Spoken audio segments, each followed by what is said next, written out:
এটা কখনো চিন্তা কি কল্পনাতেও আনি নাই আমরা যে প্রধান উপদেষ্টা মহোদয় স্যারের সাথে আমরা যাব। চাওয়ার সাথে সাথে তো সব জিনিস পাওয়া যায় না, যেটা দেরি হয় সেটাই সবচেয়ে ভালো হয়। তো আমরা জানি না কবে কি হবে। আমাদের চাওয়ার দরকার ছিল, আমরা চাইছি ওনাদের কাছে যে আমাদের মাঠ নাই, আমাদের মাঠ দরকার, তারপরে থাকার ব্যবস্থা দরকার, জিম দরকার, ফ্যাসিলিটিস দরকার, ইকুইপমেন্টস যেগুলো আমাদের দেশে নাই ধরতে গেলে সেগুলো দরকার।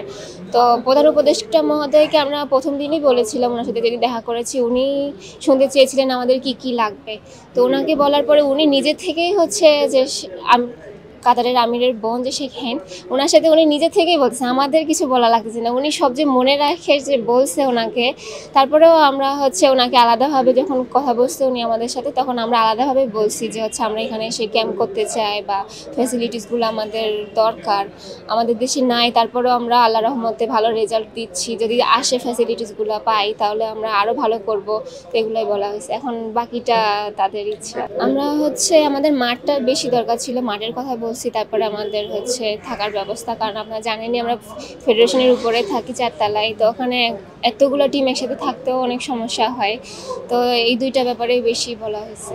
এটা পুরো একদম অবিশ্বাস্য ছিল যে রাষ্ট্রীয় সফরে যাব, এটা কখনো চিন্তা কি কল্পনাতেও আনি নাই আমরা যে প্রধান উপদেষ্টা মহোদয় স্যারের সাথে আমরা যাব। যখন শুনছি অবশ্যই খুবই ভালো লাগছে। তারপরে যখন বিমানে উঠছি, স্যারও একই বিমানে উঠছে, একই সাথে আমরা গেছি, একই সাথেই সবকিছু করতেছি, এটা আমাদের কাছে অনেক বড় পাওয়া।